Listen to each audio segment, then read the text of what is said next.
आज आमे बनैबा नरम और टेस्टी डोरा केक ताहा पुणी बिना अंडारे मार्केट भी टेस्टी पिलाठू बड़ समस्त खूब पसंद आसीबो आउ घरे थिबा सहज सामग्री मध्य बनिजिबो स्कूल पिला मानक टिफिन बॉक्स रे मध्य देई परिबे। तेबे चलतु देखिबा एई super spongy eggless Dora cake केमती बनैबा। आपण मान जदि परफेक्ट डोरा केक बनैबा को चाहछंती ताहले भिडियोटी को शेष पर्यंत देखंतु आ सब टिप्स गुडा फॉलो करंतु जहाँ फल कि आपंक डोरा केक मध्य परफेक्ट बनब। ये देखो केक बनवाई नहीं गोटे कप मैदा गोटे कप अटा और गोटे कप नहीं क्षीर और हाफ कप नहीं चीनी। ये आम गोटे छण नहीं जावा ये आड करदे अटा एवं मैदा को तापर देदेबा गोटे चामच बेकिंग पाउडर छोट चामच नहीं जदि बड़ चामच ने हाफ टी स्पून ने और सब जिनस को आम एमती छाणी नवा जहाँ फल किसी जदि थी एमती गेठालिया से गुड़ाक अलग होपर ये आड करदे चीनी आपण मैंने चाहिए चीनी पाउडर आड करेंगे बहुत बढ़िया रिजल्ट आसता है। तापर देदेबा हाफ कप एठी मिल्क पाउडर आ 3 ରୁ 4 चामच देदेबा कंडेन्स मिल्क। ये आपण मैंने चाहिए जेकोसी गोटे जिनस आड करेंगे मिल्क पाउडर हो कंडेन्स मिल्क। आपण मैंने मिल्क पाउडर को निहाती आड करूँ मिल्क पाउडर ही यार ओरिजिनल टेस्ट आसता है। आ क्वांटिटी आपण मैंने मन रखिए गोटे कप अटा गोटे कप मैदा और गोटे कप ने मिल्क पाउडर।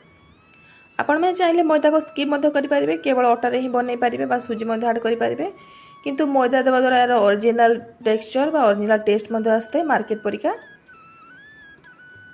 तापर देदेबा गोटे चामच महू एवं क्षीर को आड करी भल भाव गोटे रिबन टेक्सचर आसा पर्यंत गोटे बेटर बनैबा।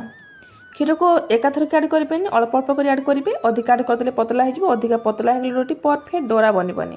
आपण मैंने ये क्षीर को हल्का उषुम करके यूज करेंगे कारण उषुम क्षीर ही परफेक्ट आमर बेटर बनी थाए कारण आम बेकिंग पाउडर बनईचे से भल भाव एक्टिवेट हम अधिक गरम ने कि अधिक ठंडा ने। एबे आम गैस ऑन करी गोटे ताव को बसाई ना एथरे आड कर अल्प टिके तेल ताको सबुआडे भल भाव ग्रीस करना तापर से तेल को टिश्यू पेपर भल भाव पोछि ना कपड़े कारण ये तेल रहा एक्सट्रा कौन आवश्यकता ना गरम रे ही बढ़िया भाव केक टी स्पंजी होता है और कलर मध्य परफेक्ट आसता है। ये देखो गोटे डोरा केक मुझे बनई नहीं गोटे डोरा केक आड कर सारापर या कवर करदे मात्र गोटे कि 1.5 मिनिट्रे बन जाए। आपण मैंने देखिए जापे केक केते स्पंजी बनची और आराम से तावर उठी आसी। ये मुझे गोटे टिप सजेस्ट करी आपण मैंने नॉनस्टिक तावर को बनातु परफेक्ट कलर आसो। आयरन तावर टिकी तलपट अधिका ब्लैक हो जाए कलर नॉनस्टिक कढ़ाई रे हिट को बैलेंस कर रखी थे तो मुझे सजेस्ट करी आपण मैंने नॉनस्टिक कढ़ाई बनातु बहुत बढ़िया रिजल्ट पाइबे। ये देखो तुम अंडे उल्टे देखुची ये आयरन कढ़ी टिके कलर अधिका हो जाए ब्लैक।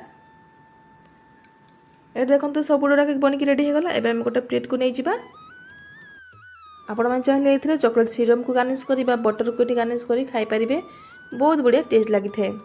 आपण मैंने देखिले केते सहजरे केते कम समय रे ये केक टी बनकी रेडी हो गला। देखो केते परफेक्ट बनी और छोट छुआ मान को एमती चॉकलेट और केक बहुत पसंद होता है।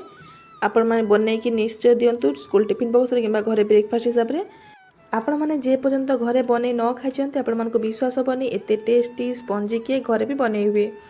मो पाखर जेहतु चॉकलेट सिरम फिनिश होता देखो तो किसी चॉकलेट को मेल्ट करके या ऊपर एमती गार्निश करनौची एमती ही आपण मैंने खाई पारिबे बहुत बढ़िया टेस्टी लगे। तो आपण मानक आज रेसिपी केमती लगला मत कमेंट निश्चय जनइबे आउ जदि भल लगी ताहले मो चैनल को लाइक सब्सक्राइब करदेबे।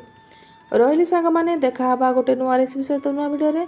धन्यवाद। जय जगन्नाथ।